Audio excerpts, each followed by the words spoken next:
일정도 순조롭게 진행된다면 윌모어와 윌리엄스는 오는 19일 지구로 귀환하는 우주 캡슐에 탑승할 예정입니다. 쓰러진 친구에게 어서 일어나라는 듯 머리와 발로 필사적으로 친구의 몸을 흔드는 코끼리 한 마리.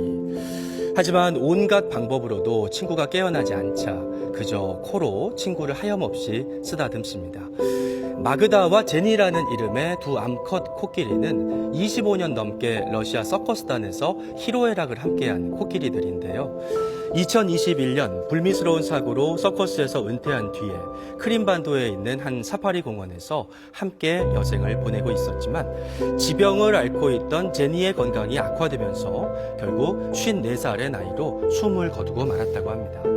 당시 마그다는 수의사들이 다가오는 것조차 거부하면서 수시간 동안 제니의 곁을 떠나지 않았다는데요. 최근 사파리 측이 제니의 사망 소식을 알리면서 친구를 애도하는 듯한 마그다의 영상을 공개했고, 영상을 본 누리꾼들은 친구를 잃은 슬픔과 고통이 절절하게 느껴진다, 코끼리 간의 우정이 사람보다 더 나은 것 같다는 등의 반응을 쏟아냈습니다. 네, 페루의 한 어부가 실종된 지 90여일 만에 기적적으로 생還했습니다. 해양경찰의 부축을 받으며 배에서 내린 남성이 기다리던 가족과 얼싸안으며 눈물을 흘립니다. 61세 페루 어부 막시모 나파 카스트로는 지난해 12월 페루 남부 해안 마을에서 고기잡이 배를 몰고 나갔다가 행방이 묘연해졌는데요. 가족들의 애타는 호소와 해양경찰의 수색에도 그의 흔적을 발견할 수는 없었다고 합니다. 그러던 중 지난 11일 페루 북부 해안과 약 1000km 떨어진 곳에서 무려 95일 동안 바다를 표류 중이던 그를 에콰도르 어선이 발견한 겁니다. 발견 당시 그는 탈수 증세가 심하고 위독한 상태였지만 응급처치와 병원 치료 후 기적적으로 건강을 회복했는데요. 인터뷰에서 그는 빗물과 바퀴벌레, 새, 거북이를 잡아먹으며 석 달을 버텼고 마지막 15일은 아무것도 먹지 못했다면서 그럼에도 매일 어머니와 태어난 지 2개월 된 손녀를 생각하며 끝까지 살아남겠다는 희망을 버리지 않았다고 전했습니다. 지금까지 이슈 SNS였습니다. 안녕하십니까. 이슈컬처 시작합니다. 지난 10일 사망한 가수 휘성 씨가 영면에 들었습니다. 팬들과 동료들이 함께한 고인의 마지막 길 소식 전해드립니다. 어제 오전 휘성 씨의 영결식과 발인이 삼성 서울병원 장례식장에서 엄수됐습니다. 영결식에는 가수 하동균 씨를 비롯한 가요계 동료들과 유족 그리고 팬들까지 130여 명이 참석했는데요. 평소 휘성 씨와 친분이 두터웠던 배우 김나훈 씨와 가수 축플렉스 등이 추도사를 낭독했고, 휘성 씨의 동생 최모 씨는 고인이 음악을 통해 영원할 거라고 말했습니다.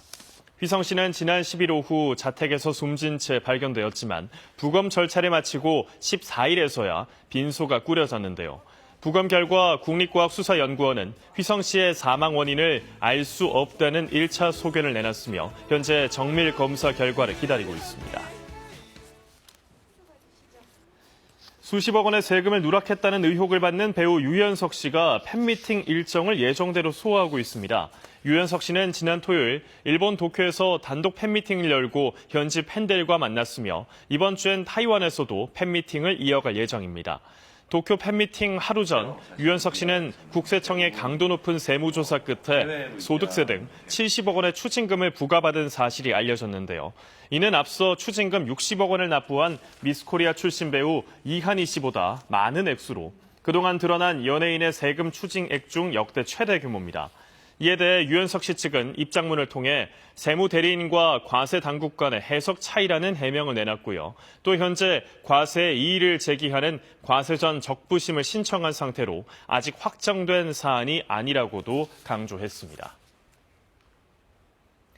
블랙핑크 멤버 제니 씨가 데뷔 이후 처음으로 단독 콘서트를 가졌습니다. 그런데 관람객들의 평가가 엇갈리고 있는데 무슨 이유인지 만나보시죠.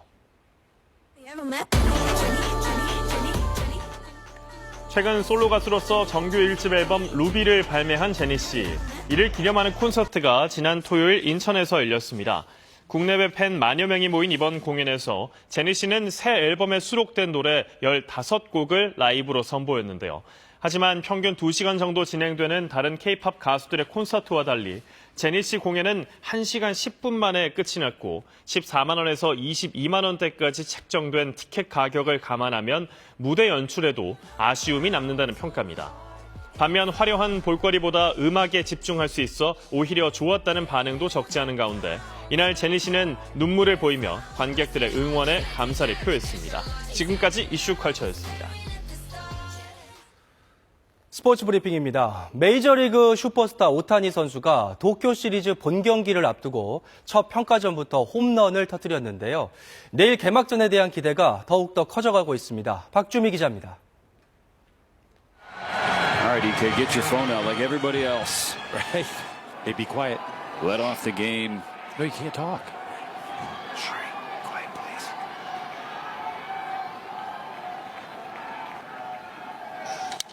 오타니. 팬이 원할 때 결과를 내는 게 진정한 스타란 말을 입증이라도 하듯 오타니가 2년 만에 돌아온 도쿄돔에서 홈런으로 4만여 관중을 열광하게 합니다. 미국 언론은 오타니가 파울만 쳐도 난리인 곳이라며 현장을 흥미롭게 전했고 과거 국가대표 평가전에서 도쿄돔 천장을 때린 타구를 소환한 곳도 있습니다. 2023년 월드베이스볼 클래식 대회 이후 또 한 번 일본 팬 앞에서 활약하고도 오타니의 소감은 담백했습니다. エキシビジョンでしたけど、はい、すごい自分としてもなんていうんですかね、久々に帰ってきたなという感じがしたので、いいゲームだった、いい打席だったなと思います。 15분 짧은 공개 훈련을 보기 위한 관람 티켓 예매 전쟁. 기념품 판매장 입장을 위한 대기 줄이 100m를 훌쩍 넘습니다. 여기에 오타니가 평가전부터 홈런포로 팬들의 마음에 불을 지폈습니다. 메이저리그 최초의 50홈런 50도루 돌파, 월드시리즈 우승의 만장일치 MVP, 평가전 홈런은 예고편에 불과합니다. 슈퍼스타 오타니의 시즌2, 시작을 알릴 메이저리그 개막전을 KBS 한국방송이 18일 생중계합니다. KBS 뉴스 박주미입니다. 프로농구 SK가 46경기 만에 정상에 올라서 프로농구의 역사를 새롭게 썼습니다. 최강의 속공팀이라는 별명답게 역대 가장 빠른 속도로 정규리그 우승을 확정한 겁니다. 하무림 기자입니다. 3쿼터 접전 상황, SK의 김선영이 공격 리바운드를 잡은 뒤 DB의 집중 견제를 뚫고 멋진 득점을 넣습니다. SK는 승부처인 4쿼터 6개 공격의 속도를 올렸습니다.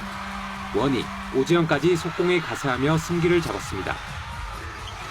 김선영은 막판 석점포에 이어 서커스 묘기 같은 기술로 우승을 자축하는 듯한 득점을 올렸습니다. 결국 SK는 DB의 완승을 거두며 프로농구의 새 역사를 썼습니다. 서울 SK나이츠가 가장 빠르게 정규리그 우승을 확정짓습니다. 역대 최소 경기인 46경기 만에 정규리그 우승을 확정한 겁니다.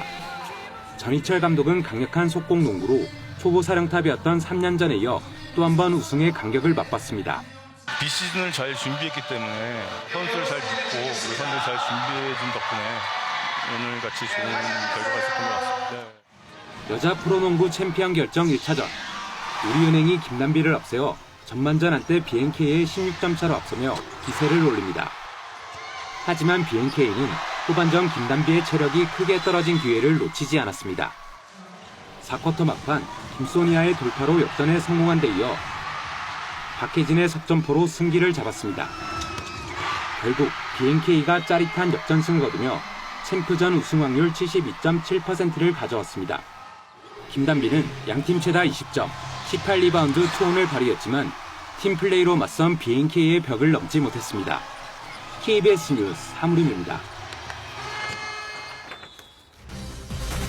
대설 경보가 내려진 강원 영동 지역에 오늘 최고 15cm의 눈이 더 내릴 것으로 예보됐습니다. 전국 대부분 지역 기온이 영하권으로 떨어졌고 강풍이 부는 등 꽃샘 추위가 기승입니다.